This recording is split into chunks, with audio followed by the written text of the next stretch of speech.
नमस्कार दोस्तों, स्वागत है आपका आपके खुद के YouTube चैनल जिसका नाम है फिजिक्स एक्सप्रेस। मैं हूं सुमित सिंह और आज हम चैप्टर स्टार्ट करेंगे वेक्टर। बच्चों, वेक्टर को हम स्टार्ट करें इससे पहले कुछ बातें हम वेक्टर को लेकर कर लेते हैं कि इसको पढ़ने से हमको क्या क्या फायदा मिलना है और हमको इसको क्यों पढ़ना चाहिए। तो पहले चूंकि ये हमारे सिलेबस में है तो इससे कुछ क्वेश्चन जरूर पूछे जाते हैं, और दूसरा इसको हम एक मैथमेटिकल टूल की तरह देखते हैं। इसको हम एक मैथमेटिकल टूल की तरह देखते हैं क्योंकि आगे के जो फिजिक्स के चैप्टर्स होंगे उसमें हम इनके कॉन्सेप्ट को अल्टीमेटली क्या करने वाले हैं, यूज करने वाले हैं। तो चलिए स्टार्ट करते हैं आज का टॉपिक जिसमें हम वेक्टर के इंट्रोडक्शन की बात करेंगे। ठीक है, तो वेक्टर के बारे में बात करें तो सबसे पहले हम इस इंट्रोडक्शन ऑफ वेक्टर में टॉपिक जो डिस्कस करेंगे उसका नाम होगा फिजिकल क्वांटिटीज। Physical quantities. अब ये फिजिकल क्वांटिटीज क्या होती हैं, तो ध्यान से सुनेंगे। वो सारी क्वांटिटीज जिनको हम मेजर कर सकते हैं, इसी को हम क्या कहते हैं, फिजिकल क्वांटिटी। अब किसी भी क्वांटिटी को अगर आपको मेजर करना है तो उसमें क्या क्या होना चाहिए। सबसे पहले हमको ये मालूम होना चाहिए कि वो फिजिकल क्वांटिटी कौन है, और दूसरा हमको ये मालूम होना चाहिए कि जो फिजिकल क्वांटिटी है मेजरमेंट के बाद कितनी आती है। तो दो बातें यहां पे बहुत इंपॉर्टेंट हो जाती हैं कि किसी भी फिजिकल क्वांटिटी जिसको हम मेजर करके बता सकते हैं उसके पास दो बातें होती हैं। पहला होता है उसका मैग्नीट्यूड और दूसरा होता है उसका यूनिट। जैसे अगर हम बात करें किसी टाइम की, सपोज दैट 2 सेकेंड कोई टाइम है, इसमें अगर आप देखें अगर ये सेकेंड ना होता तो हम ना बता सकते कि ये 2 क्या है। अब हम बता सकते हैं सेकेंड यूनिट आने से कि ये हमारे लिए टाइम है, तो एक टाइम मेजरिंग इंस्ट्रूमेंट लाएंगे और इसको बड़े आराम से मेजर कर पाएंगे। तो ये जो सेकेंड है एक्चुअली ये क्या है, यूनिट, जो हमको स्पेसिफाई करता है कि ये फिजिकल क्वांटिटी कौन सी होगी।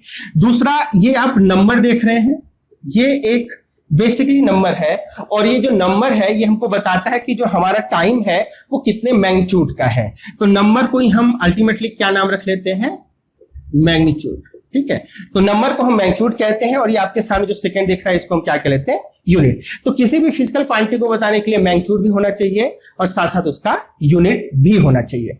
अब एक बहुत ही इंपॉर्टेंट कॉन्सेप्ट है, उसको जरा ध्यान से समझेंगे कि जो मैग्नीट्यूड होता है ये एक नंबर होता है, लेकिन ये हमेशा ही पॉजिटिव होता है।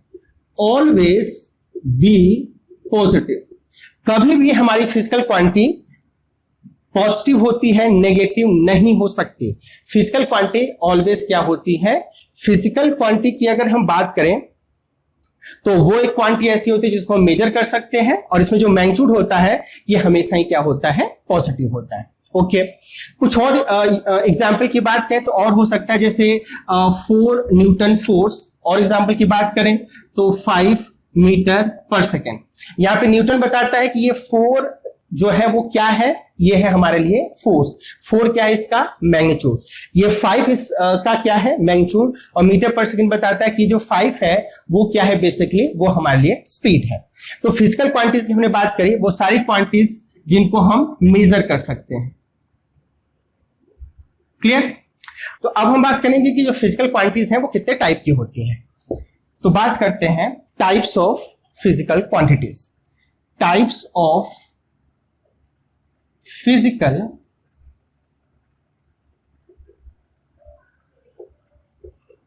क्वांटिटीज। तो ये जो फिजिकल क्वांटिटीज होती हैं, ऑन द बेसिस कि फिजिकल क्वांटिटी को कैसे कंप्लीटली एक्सप्रेस कर सकते हैं, ये 3 टाइप्स की होती हैं। तो ऑन द बेसिस कि हम फिजिकल क्वांटिटी को कैसे कंप्लीटली एक्सप्रेस कर सकते हैं, तो 3 टाइप भी देखिए कौन कौन से टाइप होते हैं। सबसे पहला होता है स्केलर।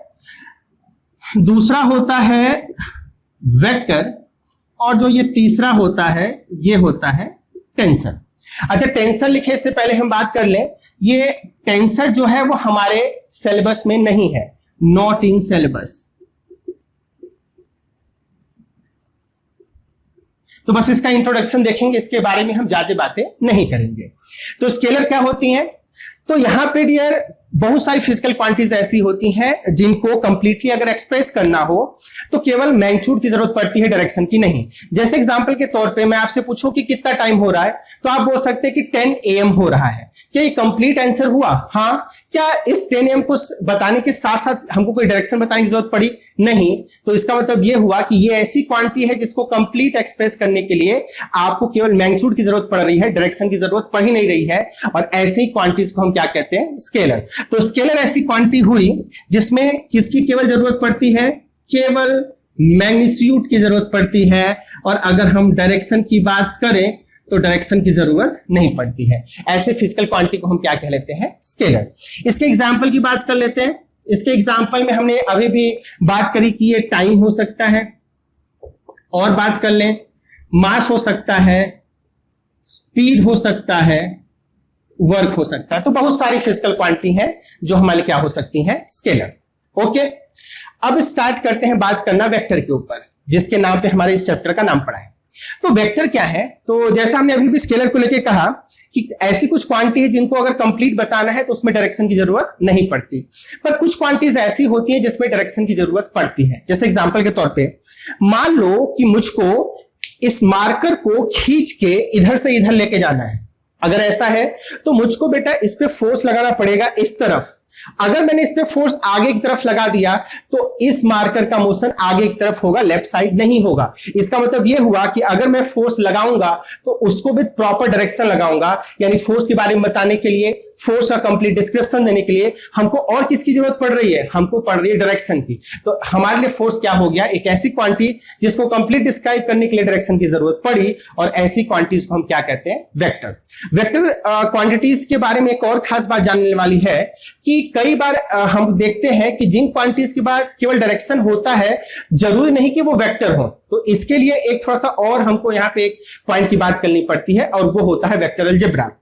अगर कोई भी क्वांटिटी वेक्टर क्वांटिटी है तो हमेशा ही वो वेक्टर अलजेब्रा को फॉलो करेगी। इसका मतलब ये हुआ कि वेक्टर अलजेब्रा के कॉन्सेप्ट के थ्रू ही हम वेक्टर्स को ऐड कर पाएंगे, सब्सट्रैक्ट कर पाएंगे, मल्टीप्लाई कर पाएंगे। तो वेक्टर क्वांटिटी क्या हुआ? ऐसी क्वांटिटी जिसके लिए मैग्नीट्यूड भी चाहिए होगा, डायरेक्शन भी चाहिए होगा, और साथ साथ उसको ओबे करना चाहिए वेक्टर अलजेब्रा को। ऐसी क्वांटिटी को हम क्या कहेंगे? वेक्टर। तो देख लेते हैं वेक्टर को बताने के लिए किसकी किसकी जरूरत पड़ी। तो पहला जरूरत पड़ा हमारे लिए मैग्नीट्यूड का, दूसरा जरूरत पड़ा हमारे लिए डायरेक्शन का। अब देखें दूसरे की भी जरूरत पड़ी तो हम प्लस लिख ले रहे हैं, ऐसा नहीं मैग्नीट्यूड या डायरेक्शन, मैग्नीट्यूड प्लस डायरेक्शन।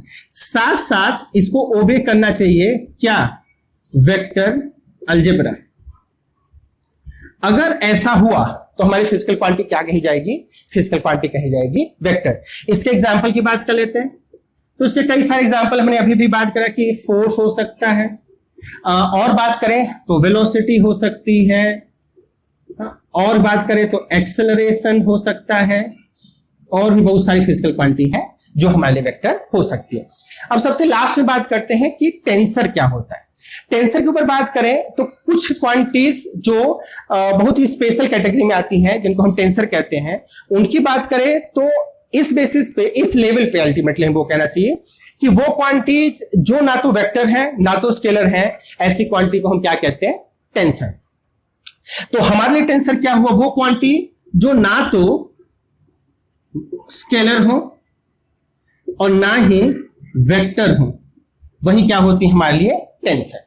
ठीक है, तो इसको अगर आप वैसे अगर बियॉन्ड द ट्रैक हम जाएं तो टेंसर क्वांटिटीज बेसिकली वो क्वांटिटीज होती हैं जिसमें तीन चीजों की जरूरत पड़ती है, और वो चीजें ये हैं, वो एलिमेंट्स ये हैं। पहला होता है मैग्नीट्यूड का, दूसरा होता है डायरेक्शन का, और तीसरा होता है प्लेन ऑफ एक्शन का। तो इन तीन बातों की जहां पे जरूरत पड़ जाती है उसको हम अल्टीमेटली टेंसर कहते हैं। एग्जाम्पल की बात करें तो इसका एग्जाम्पल होता है स्ट्रेस। सही है, और भी बहुत सारी क्वांटिटीज हैं जो हमारे लिए टेंसर है। अब आपको याद होगा जब मैंने कहा था वेक्टर जो है वो क्वांटिटी है जिसमें डायरेक्शन होता है, लेकिन सारी फिजिकल क्वांटिटी जिसमें डायरेक्शन हो सकता है वो वेक्टर नहीं होता है। इसको जरा हम एक बार क्लेरिफाई कर लेते हैं। इसका एक बहुत अच्छा एग्जांपल हो सकता है हमारे लिए करंट। जब देखें इसमें क्या खास होता है। अगर हम बात करें इलेक्ट्रिक करंट की, इलेक्ट्रिक करंट, तो अगर हम बात करें तो 10th क्लास में इलेक्ट्रिक करंट के बारे में हम बात करते हैं।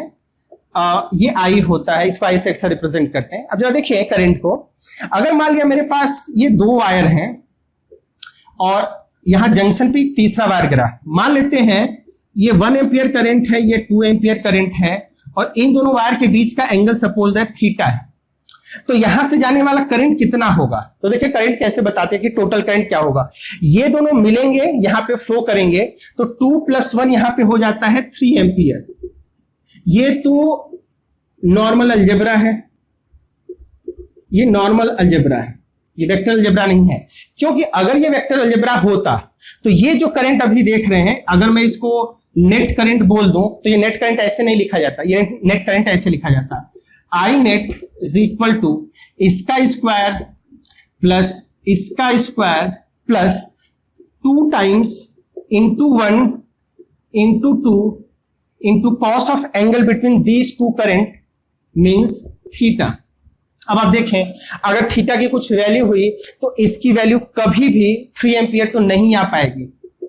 और अगर ऐसा हुआ तो क्या आपको लगता है कि इस तरीके से स्क्वायर करा जाता था? नहीं, इस तरीके से ऐड करा जाता था कि इन दोनों को सिंपली क्या कर लो, ऐड कर लो, यानी 1 + 2 = 3 कर लो। तो ये जो नॉर्मल अलजेब्रा हम बात करते हैं वो अलजेब्रा जहां पे लगता है ऐसी क्वांटिटी, भले उसमें डायरेक्शन हो, देखिए हर जगह करंट में डायरेक्शन है, ये करंट इधर जा रहा है प्रॉपर डायरेक्शन के साथ, ये करंट इस तरफ जा रहा है प्रॉपर डायरेक्शन के साथ, ये करंट इस तरफ जा रहा है प्रॉपर डायरेक्शन के साथ, पर यहां पे डायरेक्शन होने के बाद भी हमारे लिए जो इलेक्ट्रिक करंट है वो ऐसे ऐड नहीं करा गया, वेक्टर अलजेब्रा को नहीं फॉलो करा गया, इसलिए जो इलेक्ट्रिक करंट हुआ वो हमारे लिए क्या हुआ, वो हमारे लिए हुआ स्केलर। क्लियर है? तो इस तरीके से ऐसी क्वांटिटी जिसमें हमको कई बार ऐसा लगता है कि भाई आराम, मतलब नॉर्मल अलजेब्रा के थ्रू हमने उसको ऐड किया है, वो हमारे लिए कई बार स्केलर हो पाता है। ओके, तो अब हम बात करते हैं अपने लिए कि हम फिजिकल क्वांटिटी तो चलो देख रहे कि क्या होता है, अब हम बात करेंगे कि फिजिकल क्वांटिटी को कैसे डिनोट करते हैं और फिर देखेंगे कि फिजिकल क्वांटिटी को कैसे रिप्रेजेंट करते हैं। ठीक है, तो बात करते हैं सबसे पहले डिनोशन ऑफ वेक्टर की, कि कैसे हम वेक्टर क्वांटिटी को डिनोट करते हैं।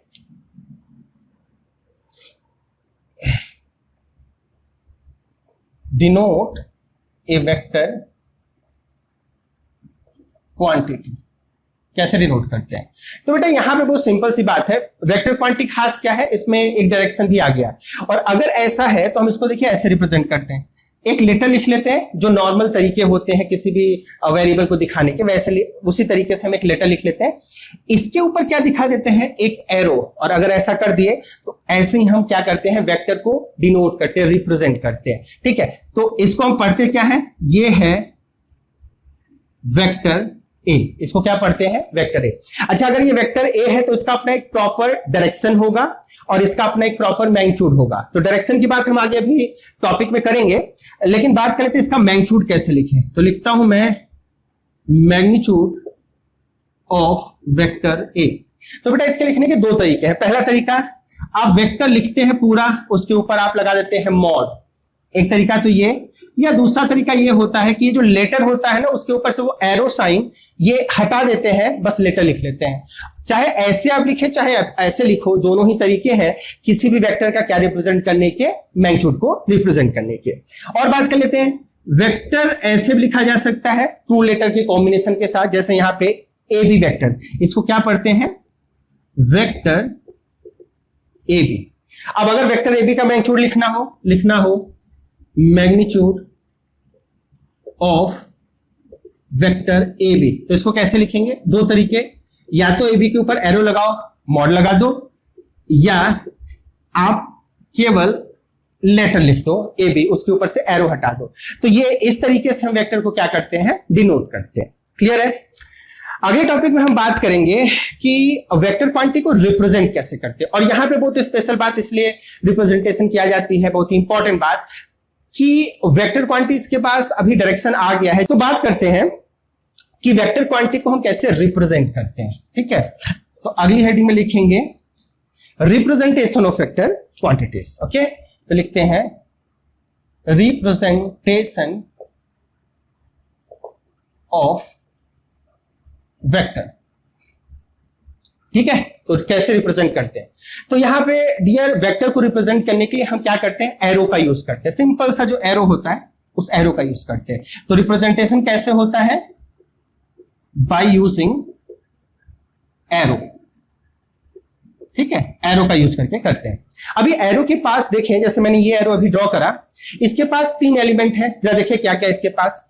तो इसके पास ये तो हो गया इसका टेल, ठीक है, ये देखें तो इस एरो का हो गया लेंथ यहां से यहां तक, और ये एलिमेंट देखें तो ये इस एरो का क्या हो गया, हेड हो गया। तो ये 3 एलिमेंट इसके पास हैं। तो एक एक को देखते हैं कि हमारे वेक्टर के लिए जो जरूरी रिक्वायरमेंट्स है उसमें यहां एरो के कौन कौन से एलिमेंट उसको रिप्रेजेंट करते हैं। तो देखिए बेटा, ये जो हेड है, हेड से हमेशा क्या दिखाते हैं, डायरेक्शन। देखा आपने कभी किसी शॉप का अगर डायरेक्शन दिखाना होगा तो मेन रोड पे ऐसे एरो बना देते हैं कि जो हमारा वो स्टोर है या जो हमारी दुकान है या जो हमारा शॉप है वो इस डायरेक्शन में है। कोई क्लिनिक है उसके लिए दिखा देते हैं कि वो उस डायरेक्शन में है। तो हम एरो के हेड का यूज किसके लिए करते हैं, नॉर्मल केस में यानी अपने जनरल लाइफ में डायरेक्शन बताने के लिए। तो यहाँ पे भी हेड हमारे लिए क्या बताएगा, सेम वही काम करेगा और बताएगा वेक्टर का डायरेक्शन। क्लियर। अच्छा, अगर आप लेंथ की बात करो तो लेंथ कुछ नंबर में आता है। इसका मतलब हमारे वेक्टर के पास अगर उसको कंपेयर करें तो वेक्टर के पास हमारे लिए क्या हो सकता है, उसके नाम पे मैग्नीट्यूड। बहुत सही। तो जो लेंथ है वो हमारे लिए क्या रिप्रेजेंट करेगा, वो हमारे लिए रिप्रेजेंट करेगा मैग्नीट्यूड को। क्लियर। अच्छा, ये जो टेल है वो क्या रिप्रेजेंट करेगा, तो ध्यान से देखिए, टेल बेसिकली एक पॉइंट है और ये जो टेल होता है ये हमारे लिए रिप्रेजेंट करता है point of action. Point of action, actually point of action का मतलब यह होता है किसी बॉडी के ऊपर वो पॉइंट जिसपे हमारा वेक्टर एक्ट करता है ना, किसी बॉडी के ऊपर वो पॉइंट जिसमें हमारा वेक्टर एक्ट करता है। अभी इसके ऊपर बात करते हैं, उसी को हम क्या कहते हैं, पॉइंट ऑफ एक्शन। लेकिन ये जो पॉइंट ऑफ एक्शन है, आप पाएंगे कि शुरुआत के कुछ चैप्टर, यानी हम अगर सही से देखें तो वर्क ऑफ एनर्जी चैप्टर तक, वहां तक हम पॉइंट ऑफ एक्शन की ज्यादा बात नहीं करेंगे। लेकिन जैसी रोटेशन चैप्टर आएगा, और रोटेशन पूरे फिजिक्स का सबसे इंपॉर्टेंट और सबसे कठिन चैप्टर माना जाता है, इसे हमेशा ही सबसे ज्यादा क्वेश्चन आते हैं, चाहे वो आईटी जेई हो, चाहे वो नीट हो, चाहे वो बोर्ड का एग्जाम हो। हर केस में, बोर्ड का एग्जाम से मेरा मतलब है जो स्कूल पे एग्जाम होते हैं 11th क्लास को लेकर, ठीक है। तो ये जो पॉइंट ऑफ एक्शन है ये वैसे तो हमेशा होता है, लेकिन ये इंपॉर्टेंट हो जाता है, ये तब इंपॉर्टेंट हो जाता है जब हम चैप्टर में क्या पढ़ते हैं, रोटेशन चैप्टर। तो उससे पहले हम इसकी बात तो करेंगे, पर ये उतना मतलब आप देखेंगे उतना इंपॉर्टेंट आपके लिए पॉइंट नहीं हुआ करेगा कि हम पॉइंट ऑफ एक्शन के ऊपर बात करें। क्लियर है। तो अगर हम रिप्रेजेंटेशन ऑफ वेक्टर की बात करें तो वेक्टर की रिप्रेजेंटेशन को हम किससे करते हैं, एरो से। हेड डायरेक्शन दिखाएगा, लेंथ उसका मैग्नीट्यूड दिखाएगा, और टेल दिखाएगा पॉइंट ऑफ एक्शन। क्लियर है। अब बात करते हैं पॉइंट ऑफ एक्शन क्या होगा। तो देखें, जब भी मैं किसी बॉडी पे कोई फोर्स लगाता हूं, जैसे देखें मान लो मुझको खींचने के लिए किसी ने मेरे हाथ को पकड़ा और ऐसे खींचा इस तरफ, तो मुझको यहां पे पकड़ा, इस पॉइंट पे पकड़ा, और इस पॉइंट पे हमको एक वेक्टर क्वांटिटी फोर्स लगाता हुआ दिख रहा होगा। तो ये पॉइंट जो बॉडी के ऊपर होता है उसी को हम क्या कहते हैं, पॉइंट ऑफ एक्शन ना। तो हमेशा ही जब भी कोई वेक्टर किसी बॉडी पे अप्लाई किया जाता है तो किसी पॉइंट पे करा जाता है, और इसी पॉइंट को हम क्या कहते हैं, पॉइंट ऑफ एक्शन। जैसे एग्जांपल के तौर पे मान लिया मेरे पास एक ये बॉडी है, ये आप एक बॉडी देख रहे हैं जो कि एक हॉरिजॉन्टल सरफेस पे रखा हुआ है। मान लो इसको लेफ्ट साइड में एक्स एक्सिस के पॉजिटिव डायरेक्शन में मूव करने की बात हुई तो मैं इस पर फोर्स लगा सकता हूं कुछ ऐसे, और अगर ये फोर्स लगाऊंगा तो जिस बॉडी के पॉइंट पे लगाऊंगा उसी बॉडी के पॉइंट को मैं नाम दे दूंगा पॉइंट ऑफ एक्शन। तो इस फोर्स के लिए, जो कि एक वेक्टर क्वांटिटी है, वो ए पॉइंट पे लगा जो कि बॉडी के ऊपर आता है, इसी ए पॉइंट जो कि एक पॉइंट है, इसी को हम क्या कहते हैं, point of action. Point of action, वो पॉइंट जिसपे हमारा वेक्टर क्या करता है, एक्शन करता है। क्लियर। तो ऐसे बहुत सारे इनफिनाइट पॉइंट ऑफ एक्शन हो सकते हैं। जैसे सपोज दैट एक फोर्स मैंने ये लगाया और ये लगा बी पॉइंट पे, तो बी क्या हो गया, नया पॉइंट ऑफ एक्शन इस फोर्स एफ डैश वेक्टर का। क्लियर है। तो इस तरीके से पॉइंट ऑफ एक्शन का आपको कॉन्सेप्ट दिख जाता है। ठीक है। तो हमने देख लिया कि कैसे वेक्टर को डिनोट करते हैं, हमने ये देख लिया कि कैसे हम वेक्टर को एरो का यूज करके रिप्रेजेंट करते हैं, पॉइंट ऑफ एक्शन क्या होता है, ये सब कुछ।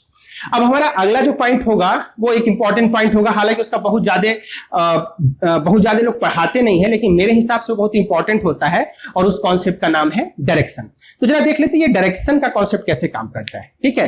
तो आगे हम देखेंगे कि वेक्टर को बताने के लिए मैग्नीट्यूड की बात तो समझ में आती है, हमेशा पॉजिटिव होगा, पर डायरेक्शन को हम कैसे कैसे रिप्रेजेंट कर सकते हैं। ठीक है। तो अगला हेडिंग होगा जिसमें हम बात करेंगे डायरेक्शन को लेके। ठीक है। तो हम इसमें किसकी बात करने वाले हैं, डायरेक्शन को लेके, और हम पाएंगे कि कई तरीके हैं डायरेक्शन को रिप्रेजेंट करने के, 3-4 तरीके हैं, तो वो डिफरेंट तरीके क्या हो सकते हैं। ठीक है। तो बात करते हैं डायरेक्शन के लिए। डायरेक्शन, तो बात करें 2D प्लेन पर डायरेक्शन दिखाने का तरीका, तो आपने देखा होगा कि जब भी आप किसी मैप को स्टडी करते हैं तो मैप पे हमेशा ही आपको ईस्ट वेस्ट नॉर्थ साउथ का एक स्टैंडर्ड जो डायरेक्शन होता है वो एक्सिस के थ्रू दिखाया गया होता है, और वही हम 2D प्लेन पे फॉलो करते हैं। तो हम क्या करेंगे, वो जो डायरेक्शन होता है उस डायरेक्शन के कॉन्सेप्ट को यूज करेंगे अपने लिए डायरेक्शन बताने के लिए। उसमें क्या होता है, उसमें ऐसे हम दो लाइनें खींच देते हैं जिनके बीच में 90 डिग्री होता है। इस तरफ ईस्ट डायरेक्शन होता है, इस तरफ वेस्ट डायरेक्शन होता है, इस तरफ नॉर्थ, और इस तरफ कौन से डायरेक्शन को हम दिखाते हैं, साउथ ना। ये 4 डायरेक्शन होते हैं, ठीक। अब इन 4 डायरेक्शन में सोचो कैसे डायरेक्शन बताते हो आप। अगर कोई बॉडी इस तरफ जा रही है तो आप कहते हो कि ईस्ट की तरफ जा रही है, इस तरफ वेस्ट की तरफ, इस तरफ नॉर्थ की तरफ, इस तरफ साउथ की तरफ। इस तरफ ध्यान दीजिएगा, ये जो आपको एक्सिस दिख रहा है इसमें नॉर्थ और साउथ में लग रहा होगा कि ऊपर या नीचे जा रहा है, पर ये जो प्लेन है आपको ऐसे ही वर्टिकल दिख रहा होगा। एक्चुअली ये जो डायरेक्शन होता है वो हॉरिजॉन्टल प्लेन का कॉन्सेप्ट है ना, तो इसको आप ध्यान दीजिएगा। ये भले ऊपर और नीचे जाता हुआ दिख रहा होगा पर ये नॉर्थ साइड होता है और ये साउथ साइड होता है। क्लियर। अच्छा अब देखें, अगर मान लो 2 डायरेक्शन के बीच में कोई डायरेक्शन हो तो कैसे दिखाते हैं, तो उसका बहुत सिंपल सा कॉन्सेप्ट है। अगर आपको लगे कि 2 डायरेक्शन के बीच में कोई डायरेक्शन है तो आप क्या करते हैं, उस डायरेक्शन को एक्सटेंड करते हैं और आप फाइनली देखते हैं कि किस इन 4 क्वाड्रेंट में हमारा डायरेक्शन पहुंच गया। तो ये 4 क्वाड्रेंट आपको दिख रहे होंगे, जिसमें अगर इस डायरेक्शन को देखें तो ये फाइनल है। अगर आप इसको और आगे बढ़ाएं तो ये हमेशा रहेगा इसी क्वाड्रेंट में, तो ये फाइनल पोजीशन हुआ। और इस फाइनल पोजीशन को हम कैसे बताते हैं, इन 2 नामों को एक साथ यूज कर लेते हैं। कौन सा नाम, नॉर्थ पहले, वर्टिकल वाला पहले बोलते हैं, देन हॉरिजॉन्टल वाला। तो नॉर्थ वाला पहले, ईस्ट वाला बाद में, तो ये डायरेक्शन हुआ नॉर्थ ईस्ट डायरेक्शन। क्लियर है। ऐसे आप देखो, अगर मुझसे कोई पूछे ये डायरेक्शन बताओ कौन सा होगा, ये डायरेक्शन, तो देखने में भले लग रहा होगा कि साउथ वेस्ट में है, लेकिन हम अगर इसको एक्सटेंड करें फर्दर तो आप देखेंगे कि पहले क्वाड्रेंट में ही जाएगा, कुछ ऐसे। इसको आप एक्सटेंड करिए तो आपको ये कहां जाता हुआ दिख रहा होगा, इस तरफ, ये सबसे पहला वाला जो क्वाड्रेंट है उसमें। और अगर ऐसा हुआ तो इसका नाम क्या हुआ, नॉर्थ ईस्ट, यानी इसका नाम जो भी आपको दिख रहा है ये नाम क्या हुआ इसका, नॉर्थ ईस्ट डायरेक्शन।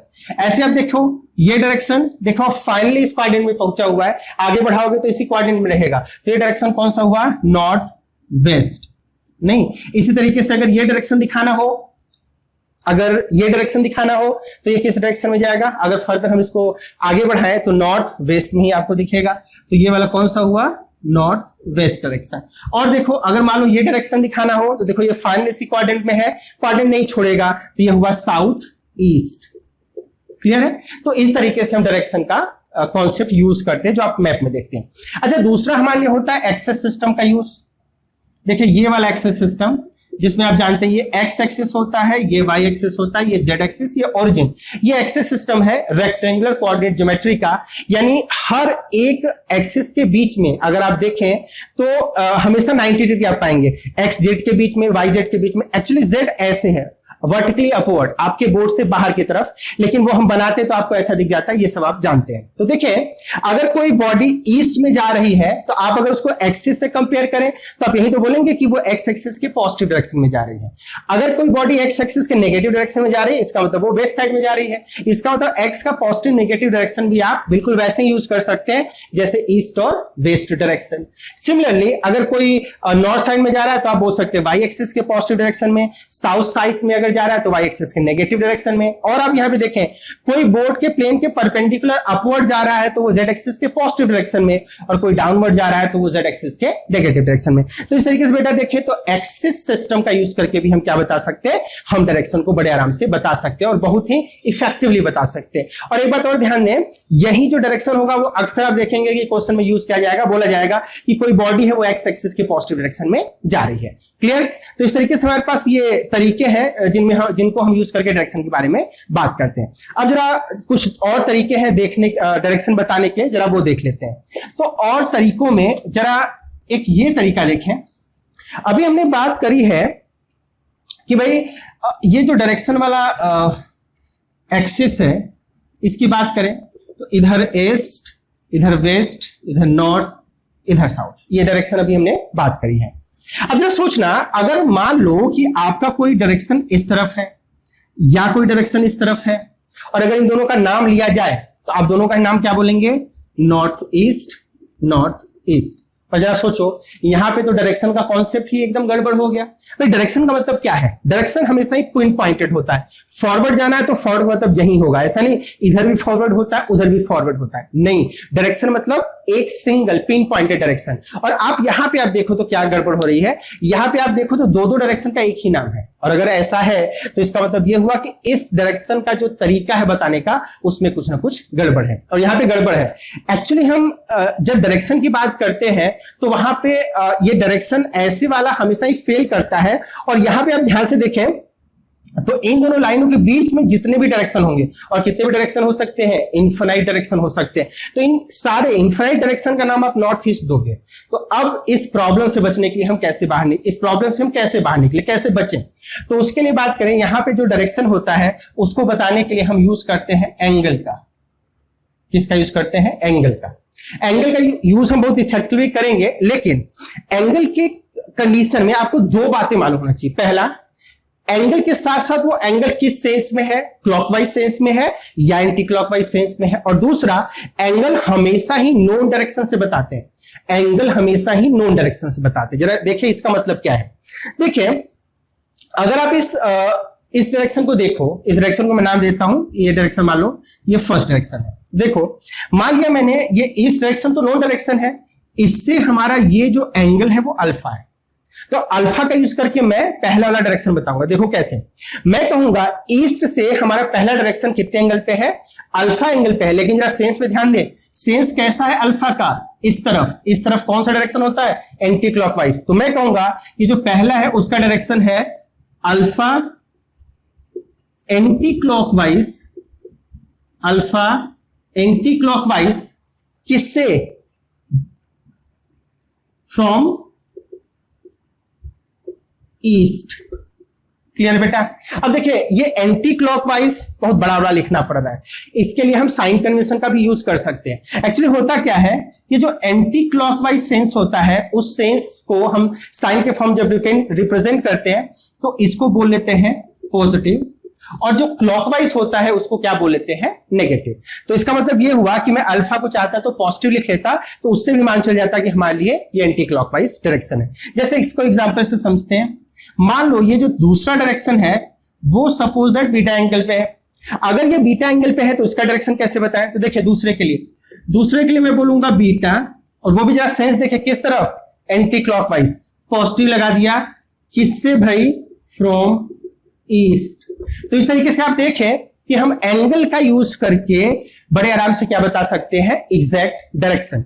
अच्छा, और देखिए जैसे मान लो एक वेक्टर और है इस डायरेक्शन में ना, अगर हम इसको बोलना चाहें तो बोलेंगे साउथ ईस्ट, लेकिन अगर एंगल का यूज करें तो देखें, अगर मैं ये वाला एंगल यूज करूं और इसको बोल दूं गामा, तो अब देखो जरा गामा किस सेंस में है? किस सेंस में है? क्लॉकवाइज। और क्लॉकवाइज एंगल देखिए उसको कैसे लिखते हैं? नेगेटिव में। Anti clockwise positive, clockwise negative. तो इसका डायरेक्शन कैसे बताएंगे? इसको मैं बोल लेता हूं थर्ड, और इसका डायरेक्शन बताएंगे गामा, लेकिन क्लॉकवाइज तो नेगेटिव, और किससे?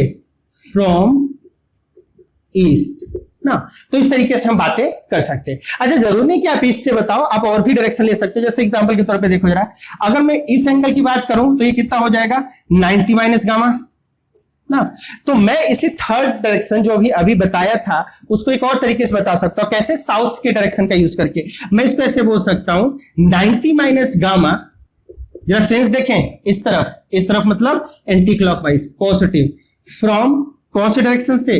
साउथ ना। तो इस तरीके से हम ऐसे अगर हम बात करें एंगल का यूज करके तो हम इफेक्टिवली डायरेक्शन की बात बड़े आराम से कर सकते हैं। तो ये एक तरीका होता है, ये भी बहुत इंपॉर्टेंट है। और आप देखेंगे कि अक्सर जब वेक्टर के हम डायरेक्शन की बात करेंगे तो किसी न किसी नोन डायरेक्शन से या किसी नोन वेक्टर के डायरेक्शन से हम किसी दूसरे वेक्टर का एंगल के थ्रू क्या बताया करेंगे? डायरेक्शन बताएंगे। क्लियर? तो इस तरीके से हम डायरेक्शन की बात एक और तरीके से कर पाए, किसका यूज करके? एंगल का यूज करके। और सबसे लास्ट में अगर मैं डायरेक्शन की बात करूं तो वो हो जाता है हमारे साइन कन्वेंशन का यूज। बहुत ही इंपॉर्टेंट है, बहुत ही इफेक्टिव है। जरा उसको देख लेते हैं। और ये जो साइन कन्वेंशन हम देखेंगे, ये मेरे लिए बात करूं तो कई बार क्वेश्चन को सिंप्लीफाई करने में या यूं कहें डायरेक्शन वगैरह बताने में बहुत ही इफेक्टिव होता है और बहुत ही फास्ट होता है। तो देखिए जरा डायरेक्शन बताने के लिए साइन कन्वेंशन का कॉन्सेप्ट कैसे काम करता है। किसका? साइन कन्वेंशन का। ठीक है। तो साइन कन्वेंशन में हम क्या करते हैं, हम बेटा देख लेते हैं कि हमारा जो वेक्टर है वो एक्स वाई जेड एक्सिस के किस डायरेक्शन में जा रहा है, पॉजिटिव डायरेक्शन में जा रहा है या नेगेटिव डायरेक्शन में जा रहा है। अगर हमारा वेक्टर पॉजिटिव डायरेक्शन में जा रहा है तो हम क्या करते हैं, वेक्टर को रिप्रेजेंट करते हैं और उसके आगे वही साइन लगा देते हैं जिस डायरेक्शन ऑफ एक्सिस में वो जा रहा है। ठीक है, इसको अच्छे से समझते हैं। मान लिया मेरे पास ये दो एक्सिस हैं, अब हम जानते हैं कि इस तरफ प्लस एक्स एक्सिस होता है और इस तरफ माइनस एक्स एक्सिस होता है, इस तरफ प्लस वाई होता है और इस तरफ माइनस वाई होता है। अब मान लो मेरे पास एक फोर्स है, ठीक है, मेरे पास एक फोर्स है और वो फोर्स एक्स एक्सिस के पॉजिटिव डायरेक्शन में कुछ ऐसे, और फोर्स है एफ। तो देखिए इसका डायरेक्शन में कैसे बताऊंगा, एफ लेटर से इसका क्या बता दिया, मैग्नीट्यूड ना, लेटर से क्या बताते हैं उस समय, मैग्नीट्यूड हमने पहले देखा था। अच्छा इस समय ये मैग्नीट्यूड दिखा रहा है, अभी डायरेक्शन मिसिंग है, डायरेक्शन की बात करते हैं। ये देखो एक्स एक्सिस के पॉजिटिव डायरेक्शन में जा रहा है, तो पॉजिटिव डायरेक्शन में जा रहा है तो हम ये साइन ऐसे उस प्लस साइन को इसके आगे यूज कर लेते हैं जिस डायरेक्शन में, जिस एक्सिस के डायरेक्शन में हमारा ये वेक्टर जा रहा है ना। हाँ अब अलजेब्रा यहाँ पे यूज कर सकते हैं, प्लस एफ और एफ एक ही होता है तो आप चाहे प्लस एफ लिख लें या एफ लिख लें, क्योंकि मुझको यहाँ पे डायरेक्शन दिखाना था इसलिए मैंने वहां पे पॉजिटिव साइन अलग से लगा दिया। तो आप कॉन्सेप्ट समझ गए होंगे। जैसे सपोज दैट कोई वेलोसिटी है वो इस तरफ है, तो भाई वेलोसिटी वेक्टर है, मैंने वी लिख के क्या दिखा दिया, इसका मैग्नीट्यूड। ये एक्स एक्सिस के नेगेटिव डायरेक्शन में जा रही है तो नेगेटिव साइन का क्या बता देगा, डायरेक्शन। ऐसी बात कर लो, एस होता है डिस्प्लेसमेंट, नहीं एस होता है डिस्प्लेसमेंट, और डिस्प्लेसमेंट देखो तो वाई एक्सिस के पॉजिटिव डायरेक्शन में है तो प्लस लगा लिया, लिखने की जरूरत नहीं है। और अगर ये एस नीचे होता तो लगा लेते हैं नेगेटिव। अभी नेगेटिव क्या बता रहा है, इसका डायरेक्शन। तो अब कई सारे वेक्टर ऐसे देखेंगे जहां पे उसके सामने नेगेटिव साइन देखेंगे और आप पाएंगे कि मोर और लेस वो नेगेटिव साइन किसके लिए आ रहा है, डायरेक्शन बताने के लिए। बेटा यहां पे एक बहुत ही इंपॉर्टेंट बात जो साइन कन्वेंशन को लेके है वो जरा देखने क्या है। देखिए साइन कन्वेंशन मैंने बताया कि मेरा फेवरेट है, वो क्यों बताया बेटा, ये साइन कन्वेंशन से डायरेक्शन बताना बहुत ही इफेक्टिव तब होता है जब हमारा कोई भी डायरेक्शन एक ही एक्सिस के लॉन्ग हो। जैसे इसको एग्जांपल से समझते हैं, मान लिया मेरे पास ये एक्सिस सिस्टम है एक्स और वाई, और किसी ने कहा कि मैंने वेलोसिटी को फाइंड आउट किया और ये आया +3 मीटर पर सेकेंड। अब देखें कहने को तो प्लस से हमने इसका डायरेक्शन दे दिया, लेकिन प्लस यहां पे एक नहीं बल्कि दो है। देखें क्या ये 3 मीटर पर सेकेंड इस प्लस डायरेक्शन में होगा या ये 3 मीटर पर सेकेंड इस प्लस डायरेक्शन में होगा, कंफ्यूजन है। इसीलिए हमेशा याद रखें जब भी आप साइन कन्वेंशन की बात करें यानी उसका यूज करके डायरेक्शन बताएं तो आप वहां पे बहुत ही स्पेसिफिक होंगे कि आप पर्टिकुलरली एक ही एक्सिस के लॉन्ग डायरेक्शन की बात करेंगे। तो यहां पे आप सोचो अगर यहां पे लिख दिया जाए अलग से अलोंग एक्स एक्सिस, अगर ये लिख दिया गया तो बड़ा आसान हो जाएगा। भाई एक्स एक्सिस के लॉन्ग पॉजिटिव डायरेक्शन कौन सा है, ये है, तो यहां पे हुआ 3 मीटर पर सेकेंड। क्लियर है। अच्छा ऐसे मान लो बोला गया मुझसे फोर्स है -5 न्यूटन और वो भी है अलोंग वाई एक्सिस। अच्छा जैसे ही बोला जाएगा कोई कंफ्यूजन नहीं, एकदम आसान हो जाएगा, क्योंकि वाई एक्सिस इधर वाला है, या तो ऊपर या तो नीचे, नेगेटिव है यानी नीचे, यानी ये रहा हमारे लिए -5 न्यूटन। क्लियर है। तो इसका मतलब साइन कन्वेंशन का यूज करके डायरेक्शन वहां पे इफेक्टिवली बताया जाता है जहां पे हम केवल एक एक्सिस के लॉन्ग डायरेक्शन की बात कर रहे हैं। ठीक है डियर, चलो तो आज के लिए इतना ही रखते हैं। आज हमने सीख लिया कि ये वेक्टर जो है उसके अलग अलग जो बेसिक पैरामीटर्स हैं वो क्या है, बेसिक पॉइंट्स हैं वो क्या है। अगले जब लेक्चर में मिलेंगे तो हम बात करेंगे इसके एडिशन की। तो आगे वाला जो टॉपिक होगा वो बहुत ही इंटरेस्टिंग होने वाला है। आप बने रहिएगा हमारा यूट्यूब चैनल जिसका नाम है फिजिक्स एक्सप्रेस। तो आज के लिए इतना ही रखते हैं और अगले हम लेक्चर में बात करेंगे अगले टॉपिक के लिए। तो तब तक के लिए थैंक यू।